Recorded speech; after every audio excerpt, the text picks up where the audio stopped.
नमस्कार सहकारी मित्रांनो, माझ्या YouTube चॅनलला आपल्या सर्वांचे पुनश्च एकदा हार्दिक स्वागत आहे. आपण जर सरकारी कर्मचारी किंवा पेन्शनधारक किंवा कुठेही शासकीय सेवेत नोकरीला असा तर ही खास बातमी मी आपल्यासाठी घेऊन आलेलो आहे. पण तत्पूर्वी आपण आमच्या चॅनलवर नवीन असल्यास चॅनलला निश्चित सबस्क्राईब करा आणि बेल आयकॉनला प्रेस करून ऑल नोटिफिकेशन्स ऑन करा, जेणेकरून आपल्याला व्हिडिओचे सर्व नोटिफिकेशन्स हे सर्वात अगोदर हे प्राप्त होतील. नमस्कार मित्रांनो, महाराष्ट्र राज्य शासनाच्या वित्त विभागाने दिनांक 27 मार्च 2026 रोजी अतिशय महत्त्वपूर्ण शासन निर्णय निर्गमित केला.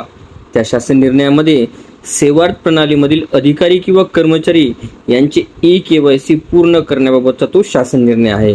त्या शासन निर्णयामध्ये नेमकं काय म्हटलंय ते आपण थोडक्यात जाणून घेण्याचा प्रयत्न करणार आहोत. सेवार्थ प्रणालीमध्ये वेतन घेणाऱ्या सर्व आहरण व संवितरण अधिकाऱ्यांच्या अधीनस्थ असलेल्या अधिकारी किंवा कर्मचारी यांना माहे एप्रिल 2026 देय मे 2026 या वेतन देयका अगोदर ई-केवायसी पूर्ण करावायची आहे. जर सदर ई-केवायसी पूर्ण नाही केली तर संबंधित अधिकारी किंवा कर्मचारी यांचे माहे एप्रिल 2026 देय माहे मे 2026 चे वेतन आहरित करण्यात येणार नाही. म्हणजेच एप्रिलच्या महिन्यामध्ये सर्व कर्मचाऱ्यांचं ई-केवायसी पूर्ण करणं बंधनकारक आहे. जर त्या कर्मचाऱ्यानं ई-केवायसी पूर्ण केली नाही तर त्या कर्मचाऱ्यांचं वेतन हे अदा केल्या जाणार नाही.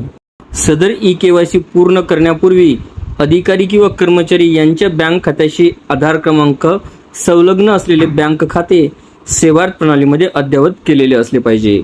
सेवार्थ प्रणालीमध्ये उपलब्ध असलेले बँक खाते आधार क्रमांकाशी संलग्न नसेल तर असे खाते त्वरित बदलण्यात येऊन सेवार्थ प्रणालीशी आधार क्रमांकाशी संलग्न असलेले बँक खाते अद्ययावत करण्यात यावे.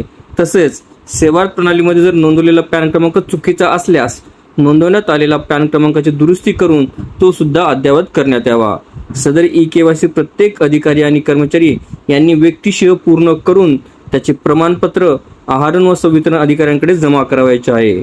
आहार व संवितरण अधिकाऱ्यांनी असे प्रमाणपत्र सादर केल्यानंतर सेवार्थ प्रणालीमध्ये देण्यात आलेल्या ई-केवायसी अपडेशन रिपोर्टमध्ये सदर अधिकारी किंवा कर्मचारी यांची नोंद करावायची आहे.